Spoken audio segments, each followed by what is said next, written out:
प्रिय विद्यार्थियों, सुप्रभात। मैं Jyoti Minhas Cambridge International School Dasuya की ओर से एक बार फिर से आपका हिंदी कक्षा में स्वागत करती हूँ। और बच्चों, मुझे उम्मीद है कि कल हमने जो आदमी नामा कविता पढ़ी थी, आपको वो कविता अच्छे से समझ आ गई होगी और आपने उसके प्रश्न उत्तर अपनी उत्तर पुस्तिकाओं पे कर लिए होंगे।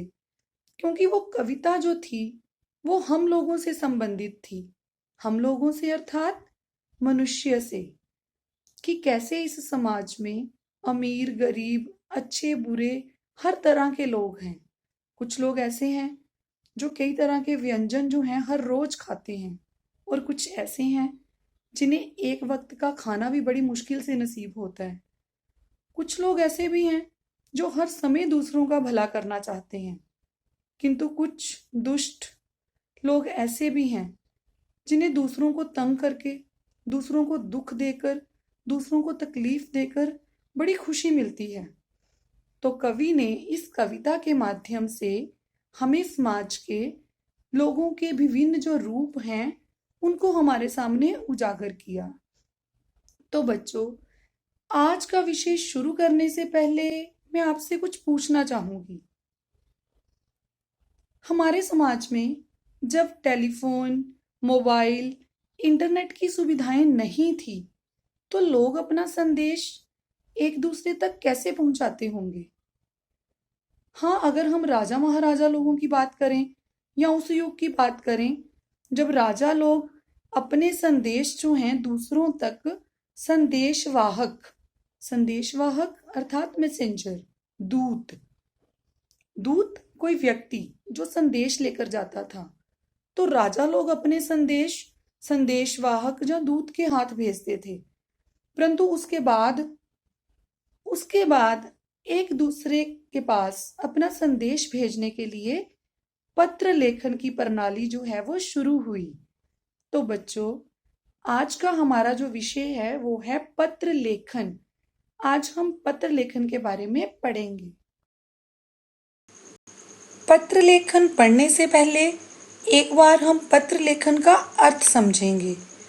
पत्र लेखन एक ऐसी कला है जिसमें एक व्यक्ति द्वारा अपने भाव तथा विचारों को दूसरे व्यक्ति तक पहुंचाया जाता है, और किस तरह? लिखकर। पत्र मतलब चिट्ठी, अर्थात पत्र लिखकर अपने विचार, अपने भाव दूसरों तक पहुंचाना पत्र लेखन कहलाता है। अगर हम बात करें पत्रों के प्रकार की, तो पत्र को 2 वर्गों में विभाजित किया जाता है, अर्थात पत्र 2 प्रकार के होते हैं, अनौपचारिक पत्र तथा औपचारिक पत्र। तो अब हम अनौपचारिक पत्र तथा औपचारिक पत्र में अंतर को समझेंगे कि इन दोनों पत्रों में क्या अंतर है। अनौपचारिक पत्र अर्थात इनफॉर्मल लेटर। अनौपचारिक पत्र वे पत्र होते हैं जो हम अपने सगे संबंधियों, अपने रिश्तेदारों तथा अपने परिवार के सदस्यों को लिखते हैं। अर्थात अगर कभी हम अपने भाई बहन, अपने मामा मामी, चाचा चाची, किसी भी रिश्तेदार को कोई पत्र लिखते हैं, तो बच्चों याद रखना कि वो पत्र अनौपचारिक पत्र की श्रेणी में आता है। अब हम बात करेंगे औपचारिक पत्र। ये पत्र स्कूल के प्रधानाचार्यों, संपादकों, सरकारी व अन्य कार्यालय के अधिकारियों तथा व्यापारियों को लिखे जाते हैं। अर्थात जब आप अपने स्कूल के प्रधानाचार्य, प्रिंसिपल को कोई पत्र लिखते हो, किसी समाचार पत्र के संपादक को पत्र लिखते हो, किसी और सरकारी कार्यालय के अधिकारी को पत्र लिखते हो, तो वो औपचारिक पत्र हैं, फॉर्मल लेटर। तो इस तरह अनौपचारिक और औपचारिक इन दोनों पत्रों में क्या अंतर है वो आपको पता होना चाहिए कि इन दोनों में ये अंतर है। तो बच्चों, अब हम अनौपचारिक पत्र का प्रारूप अर्थात उसके फॉर्मेट को समझेंगे कि अनौपचारिक पत्र जो है उसको कैसे शुरू करना है, उसको कैसे लिखना है। जब हम अपने किसी भी रिश्तेदार, मित्र या किसी पारिवारिक सदस्य को पत्र लिखेंगे तो बच्चों इस पत्र को हम दो तरह से शुरू कर सकते हैं। एक तो आप लोग उस पर अपना शुरू में पता लिख सकते हो। अपना पता अर्थात अपने शहर, अपनी गली, मोहल्ले, जिस तरीके से भी आप अपना पता देना चाहते हो तो शुरू में आप अपना पता लिख सकते हो। दूसरा तरीका ये है कि अगर आप अपना पता नहीं लिखना चाहते तो आप परीक्षा भवन डैश डैश शहर दिनांक, दिनांक अर्थात डेट, तिथि, तिथि लिखोगे। अब उसके बाद अति आवश्यक है संबोधन। संबोधन अर्थात आप जिसको पत्र लिख रहे हो, अर्थात अगर आप अपने मामा जी को पत्र लिख रहे हो तो आप लिख सकते हो प्रिय मामा जी, पूजनीय मामा जी। उसके बाद आप लिखोगे अभिवादन।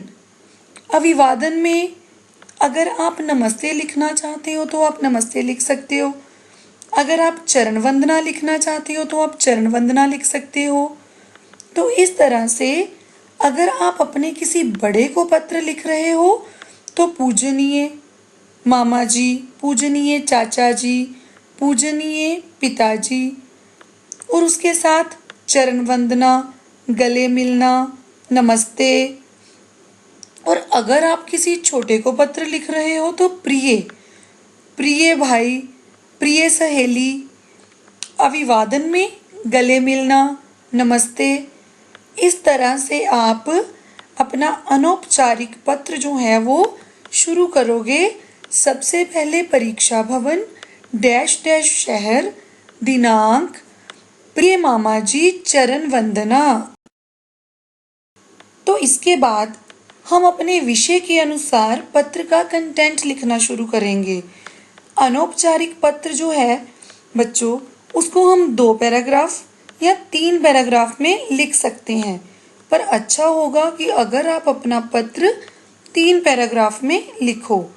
सबसे पहले पहला पैराग्राफ, उसमें आप जिस रिश्तेदार, जिस पारिवारिक सदस्य या मित्र को पत्र लिख रहे हो सबसे पहले उसको अपनी कुशलता के बारे में बताते हुए कि मैं ठीक ठाक हूँ।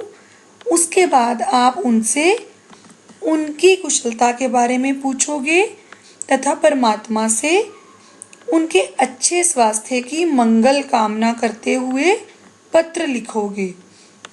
बच्चों जब भी हम किसी को पत्र लिखते हैं, किसी रिश्तेदार को, मित्र को, तो उसका जो शुरू है, उसकी शुरुआत है वो बड़े अच्छे से, बड़ी खुशी से करनी चाहिए।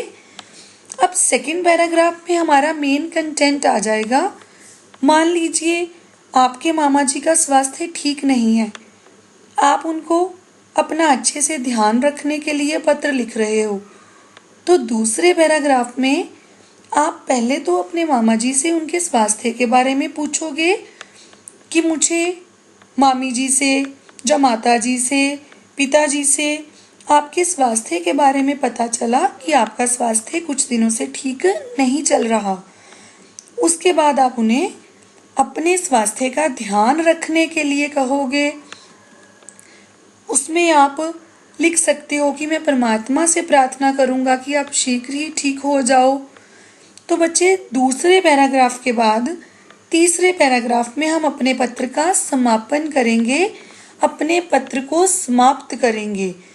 पत्र की समाप्ति में हमें जिसको पत्र लिख रहे हैं उनके अन्य पारिवारिक सदस्यों को नमस्ते, अभिवादन ज़रूर कहना चाहिए। जैसे मामी जी को चरण वंदना, बच्चों को प्यार तथा मामा जी आप अपनी सेहत का ध्यान रखिए, मैं शीघ्र ही आपसे मिलने आऊँगा। इस तरह से एक अच्छे तरीके से हम अपने पत्र का अंत करेंगे और पत्र के अंत में आपने जिसको पत्र लिखा है उसके साथ आपका जो रिश्ता है, जैसे आपका भांजा, उसके बाद अगर आप अपना नाम लिखना चाहते हो तो अपना नाम लिख दीजिए। अगर आप अपना नाम नहीं लिखना चाहते तो क ख ग। और यहाँ मैं एक चीज़ और बताना चाहूँगी, कई बार क्या होता है, हमें ये नहीं समझ आता कि अगर मैं मामा जी को पत्र लिख रही हूँ तो मैं उनकी क्या हुई, मेरा उनसे क्या रिश्ता हुआ। तो बच्चों, पेपर में जब परीक्षा में इस बात को लेके चिंता प्रकट नहीं करनी है कि गलत रिश्ता लिखने की बजाय आप मामा जी, चाचा जी, चाची जी को अगर पत्र लिख रहे हो तो आप आपकी पुत्री लिख सकते हो या आपका पुत्र लिख सकते हो। एक और चीज़, अगर आपके पत्र के विषय में, जब आपको पत्र का विषय दिया गया हो, वहाँ पर अगर आपका नाम दिया गया है कि मान लीजिए आप राम हो, मान लीजिए आपका नाम अवतार है, अपने मामा जी को पत्र लिखिए, तो आप नीचे अपना नाम वही लिखोगे जो आपके विषय में दिया गया है।